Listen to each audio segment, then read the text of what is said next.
Reading 55 from the Psychological Commentaries on the Teaching of Gurdjieff and Ouspensky by Maurice, Nicoll, Volume 2. Birdlip, January 13th, 1945. The Doctrine of Eyes. 1. Let us return to the fundamental teaching of the work and take as an example the doctrine of eyes. How many eyes have we got in us? O was once asked. Have we 20 or 30? O replied, we have hundreds of thousands of eyes in us. Only because of the action of buffers we do not see them as distinct, but retain our belief that we have only one eye that acts always and feels in the same way. This is imaginary eye. It is this imagination that one has one eye, this imaginary eye, that prevents us from changing. On another occasion, he was asked whether eyes weren't imaginary, and he answered in so many words that eyes were real beings in us, real persons, but because we did not see them, we had the imagination of having real eye.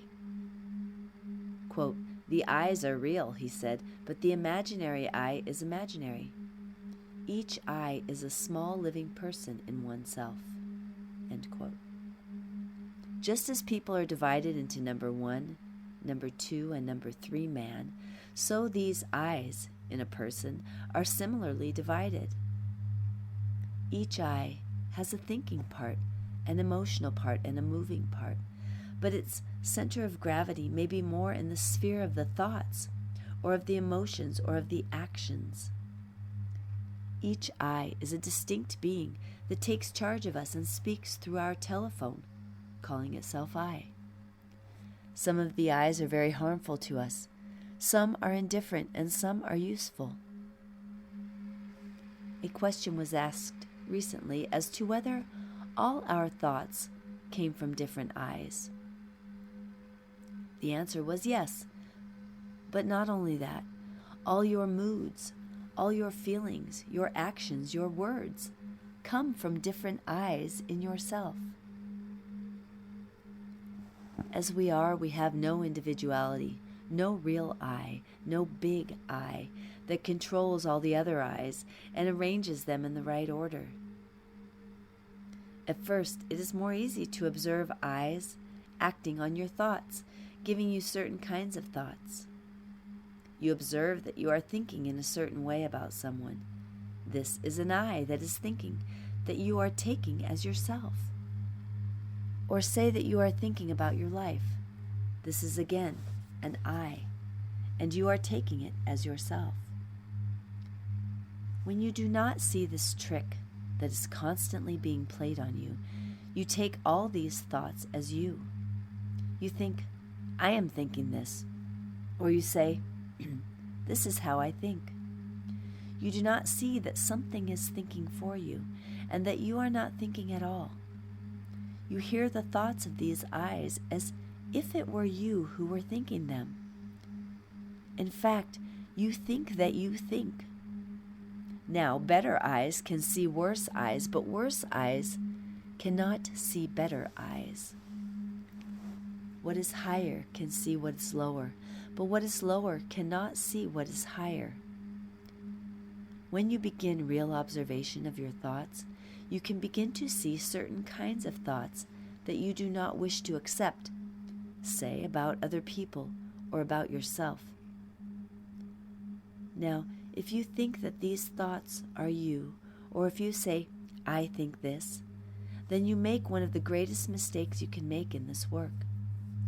You give these thoughts power over you because you identify with them. So you simply go with them without realizing what the work is continually teaching, that you must practice inner separation.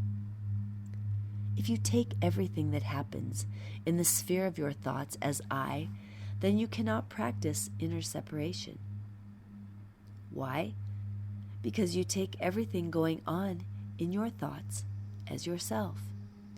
How then can you separate if you take everything as yourself, everything as I? How can I separate from I? Now, as regards the sphere of the emotions, here again, many I's exist in us that bring about changes in our emotional states. Just as I's transmit thoughts into our minds, so do I's transmit feelings into the sphere of our emotions. These I's affect the emotional state, direct, and scarcely touch the thinking. Some of these I's can exhaust us, make us lose confidence, make us depressed, low-spirited, and so on. Yet they are I's acting on us and nourishing themselves at our expense. If we could always remember ourselves, these I's could not have any power over us. But as a rule, we have given them so much power that we never even challenge them, and they walk in and out of our emotional part as if we belonged to them. Now, although they are difficult to observe directly, after a time in the work you will always be able to detect their presence by being aware of a drop in level or a sudden loss of force. If you are not quick enough, I's of this kind will get in and take possession of you, and it may take days to get rid of them. We have to learn to walk in ourselves very carefully.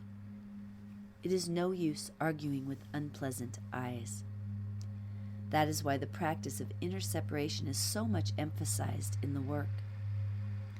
One moment of being asleep in some difficult situation will let in I's of this kind. Next moment you are in their power, and they will make you see everything and feel everything in their own peculiar way. If someone in the work, at such a moment, gives you a right shock, you suddenly see and feel everything quite differently, and wonder what you were up to. This means that the I's have changed, and different I's are now in charge of you. All our work lies in separating from wrong I's. It begins first with the thoughts and then leads on to the emotions. This means that a struggle begins in oneself between the different I's, between being in wrong or in right I's. The power of this work can give us this power of separating from wrong I's. Life cannot give us this power because life encourages very many wrong I's. This is why we are taught to observe ourselves in the light of the work. The work is a system of observation and comes from conscious humanity. That is, from those who have gone through this battle of I's and attained their goal. When we are in bad states of thinking and feeling, if we make no effort to recall better states, we are dragged down. And yet we need not be dragged down.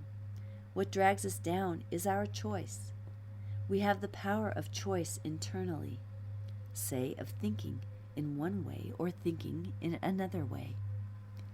Sometimes when we can do nothing with ourselves for the time being, we can at least retain the power of not completely consenting to our state, of not believing it entirely, and, as it were, being patient with ourselves and realizing we are all wrong, and yet not seeing how to get out of the state. Then you may be sure that you will, after a time, get into a better state again. But if you fully consent to your thoughts and feelings, if you say I to them in a total sense, then you will lay down in yourself something which next time it will be far more difficult to separate from, because, so to speak, you have signed your name in full on the check. When you realize beyond any doubt that you have different I's in you, when you can hear them speaking or notice them working in your emotions, and yet remain separate from them, you begin to understand the work on its practical side. You begin to understand the first line of the work on oneself.